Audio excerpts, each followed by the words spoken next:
This is the Daily Brief with me, Samuel Njorogen. Our sign language interpreter remains to be Walter Sewe. For the remaining part of the show, it will be that part where we actually conclude the Daily Brief, not only for today, but the week. So we need to have a conversation that is proximal and so important to you, especially now. In the recent past, we've consumed a report courtesy of media outlets that we've got what is being referred to as corridors of disease. Depending on where you live, if you have an opportunity to interact with various water sources, various rivers in this country, they could be carrying with them toxins that eventually find their way to your body. And that is the report that you have there. It was done by the Daily Nation today.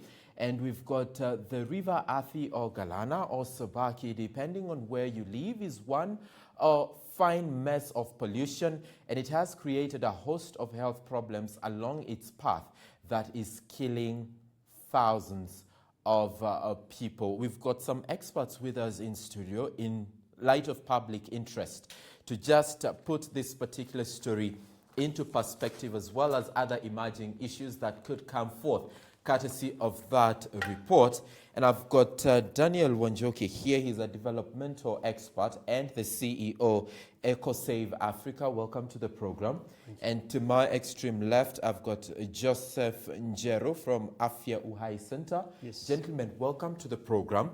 And just in the interest of separating fact from fiction, wheat from the chaff, we've had so much being said recently, owing to the deaths that we've seen on cancer, that this is to blame, this is to blame. But even after interacting with a report such as this that was done, what do you make of it, Daniel? Are we safe as a nation?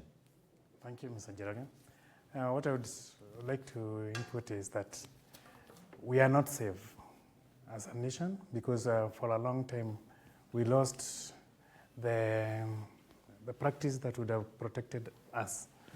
The rivers we found when Nairobi was established as a cool place, a river with a city with a cool river. Place of cool waters. A place of cool waters. Yeah.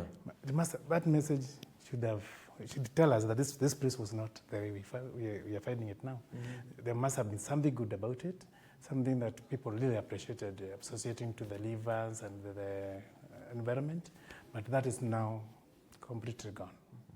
However, there is an opportunity. Now that we know the history, we can still get back to that situation. There's still hope. There's still hope. At the end of the day. Yes, and we've seen even our reporter right here at K24 TV, that is Dan Kaburu, do various reports on how we are treating the environment, how we are interacting with our surroundings from a nutritional and health point of view. Where are the missing links, Joseph? Thank you, Samuel. Afya Uhai Center, we are focusing more on where the rain started beating us. The problem is that we ignore the basics, and the basics is about the nature and the environment. Because we have three factors which has made us have issues with lifestyle diseases. Number one is about pollution. We have polluted the environment. Number two, it is about chemicals in our industries without protection. And number three is about the waste. In the Bible, we say cleanliness is secondariness to godliness. But that factor, we have done it away with it, and that is why we are suffering, because we have destroyed ozone layer. Ozone layer is a pillar because it is meant to prevent us from getting the direct sun rays. Once we get direct sun rays from sunlight, and we have the reaction in the environment, we destroy nutrient in our foods. Like now in B complex, B vitamin is in the class of water-soluble vitamins, which disappears very fast because of sun rays.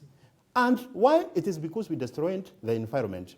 And the root source of problems is because we are losing a lot of vitamin B complex, and we need to get vitamin B complex every day because it is in the class of water-soluble vitamins, which disappears very fast in your body. So we need to be replacing every day, and we need to replace things which we don't have in our environment or in foods we get from our plants because it has already disappeared because of destruction of ozone layer. Yes. It begs the question, we went to school. Yes. We learned these things. What was the need? To pass Honestly, Daniel, what was the need? If we can learn and have the information, but we still ignore all of it, and the ripple effect becomes a cost on our very quality of life. Thank you. There is the assumption that someone else takes care of us. That is a big brother who makes sure that our water is clean. There's a big brother, someone sitting somewhere, not here in Kenya or somewhere. We believe someone else takes care of those things. Someone knows what a certain chemical, the fate of a certain chemical in the environment is when it goes to the river. We assume that. However, our universities have done a lot of research and churned a lot of research theses that we don't practice what we know. I find it difficult to explain that almost 10 years going, we have been having a solution to waste management.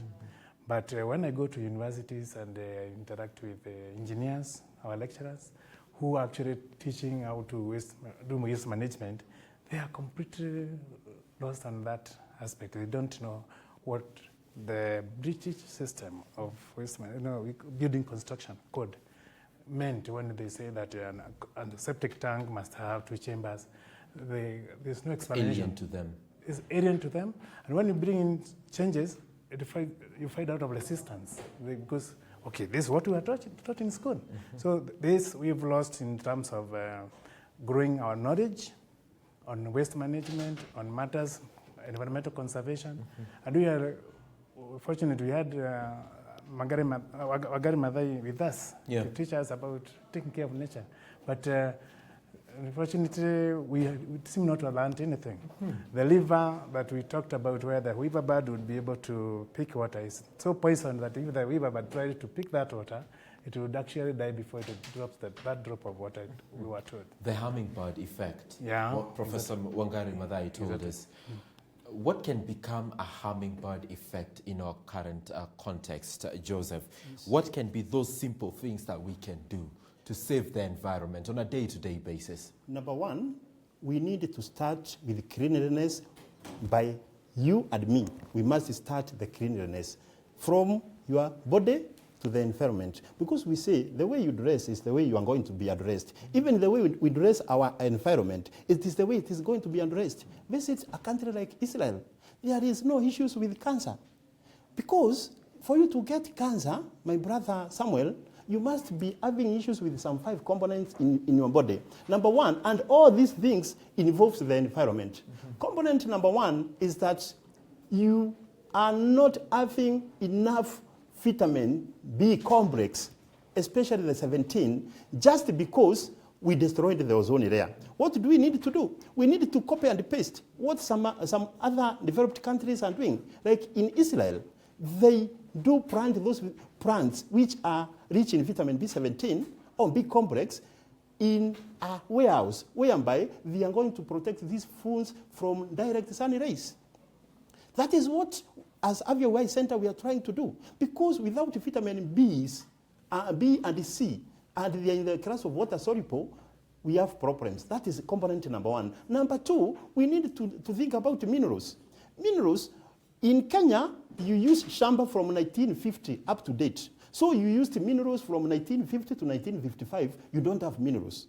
When we come to replace minerals, you replace minerals with manure, which has not taken 6 months. So it has not decomposed. And this manure, you have some plastic papers, which are trying to decompose. And in the process, if you plant spinach or something else, you get those heavy metals from spinach. Once you get them, you have issues with kidney issues, liver complications. That is number two, about the environment. Number three, it is about the amino acids.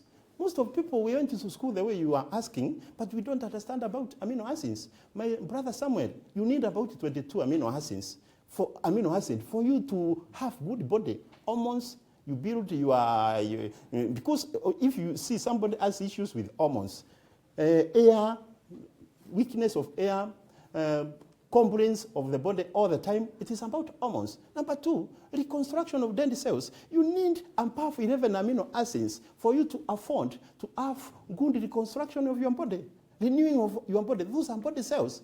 Now we are crying about cholesterol. Cholesterol is about what we eat, because we are so much on processed food, which is good.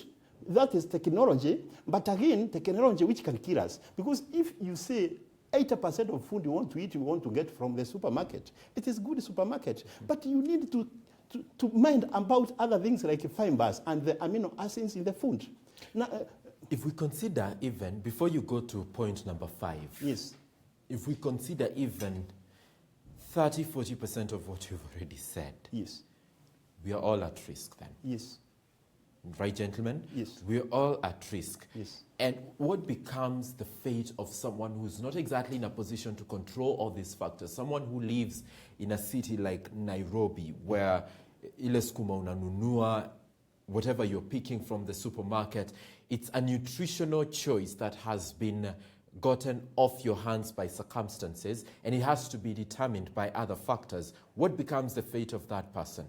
Number one, before I answer that, I want to advise, concentrate on raw foods, which comes direct from your shamba. Which shamba? Is it the same shamba that has been tilled with manure that has not properly decomposed? Is it the same shamba whose skuma wiki or kale is getting not even infected, but affected by the quality of soil, the quality of input that is going into it? What we need to do is this. We need to have morals here in this nation. First of all, you have morals in how you do things. Because we do not do things because of money factor, commercial factor. Yeah. If you have to get manure, please make sure that manure is the best. And you have processed it in the best way. If you have to use fungin soil, like now we do the production of product rich in vitamin B complex, the one I've put here, we make sure you get fungin soil. A fungin soil is a soil which has never been used before. Where can you get it? Either from a mountain or somewhere very clean. Because if you say you want to use this river here, this water around this river, to grow dormas, guache, or other things, these people are going to eat a lot of heavy metals. A lot of trash. A lot of trash. Going into the system. Yes. Thank you. Yeah.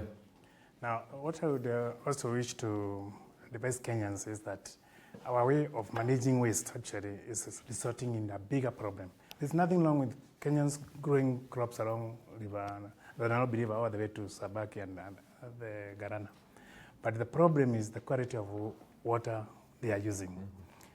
If we stopped at a residential level, at your individual house level, from polluting the rivers, and this is how it happens.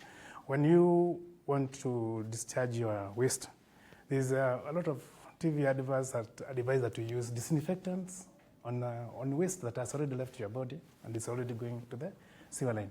We use very heavy poisons just to maybe eliminate the odor.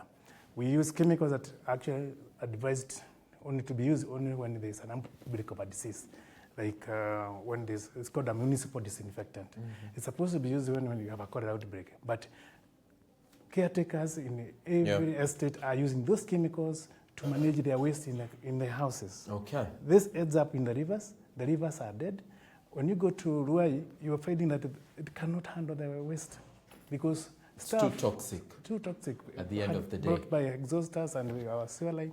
And it's what ends up in Machakos is a chemical concoction that is just Lethal. In its state. Let's go back to the courts and listen into a ruling that is being given by the judge on the Punguza Mizigo Bill case. The court's antenna must be raised high to ensure that the Constitution is protected, that is the Bill of Rights is protected. But on the other hand, one accepted canon of constitutional interpretation is that provisions of the Constitution must be interpreted in a holistic manner. At the center of this dispute is Article 257 of the Constitution. It sets out timelines which this court cannot extend. Mr. Wekesa relied on Supreme Court decisions on this particular point. I need not recite them. By dint of Article 163, Subarticle 7 of the Constitution, Supreme Court decisions are binding to this court. This article is couched in mandatory terms, have been interpreted before, other provisions. It's an edict addressed to all courts in this country that they are bound by Supreme Court pronouncements. So I say no more on this point, rather than to add that Mr. Mamboleo relied on High Court decisions, which I've looked at them. They are not binding to this court. They are court decisions from courts of coordinate jurisdiction. And that this court is bound by the Supreme Court pronouncements. So again, I say no more on this point, rather than to add that the decisions from the High Court are not binding. Any order interfering with the timelines in Article 257 would, in my view, be unconstitutional and offend the basic principle of legality, which states that all decisions, including court decisions, must have a source in law. So, as we read Articles 22, 23, 258, and 48, we must also be conscious of Article 257. By the time the drafters inserted Article 257, they were already aware of the existence of Articles 22, 23, 48, and even 258, which is the next to one article after that. That is what we call holistic reading of the Constitution, to bring out the old purposes and values of the entire Charter, and not to stifle one provision and hoist another one over and above the others. In addition, one may look at the tests for granting conservatory orders. It has been argued that the balance of convenience favors maintaining the status quo and granting the orders. I do not think so.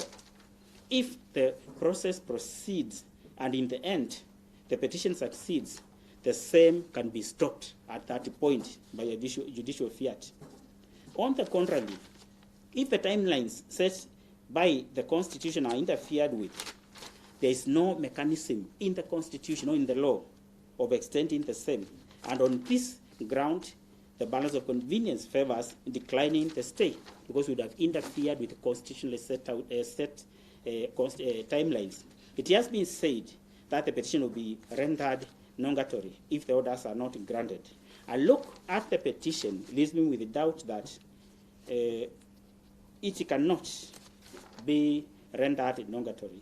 This is because in the event of succeeding, the process can be stopped, as I said.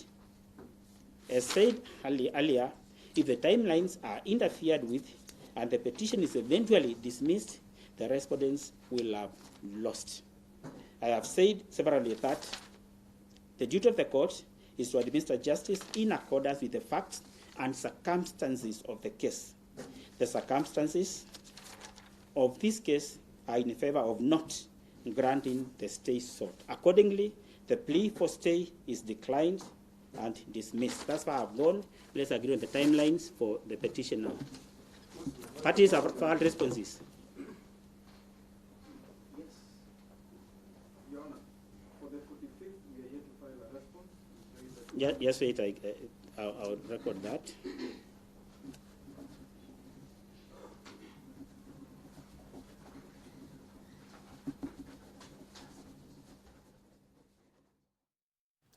Now, that ruling that is being rendered there needs to bring us to a close right here on the show.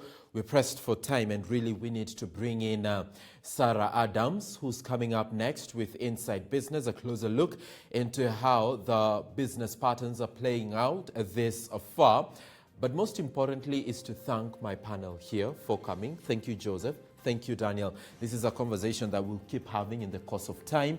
And thank you for watching the Daily Brief, not only today, but for the entire week. It's been a pleasure briefing you on exactly what's happening around you, and we continue doing the same Monday next week all through to Friday. But for now, have a fantastic weekend, and God bless you all abundantly. My name is Samuel Njoroge.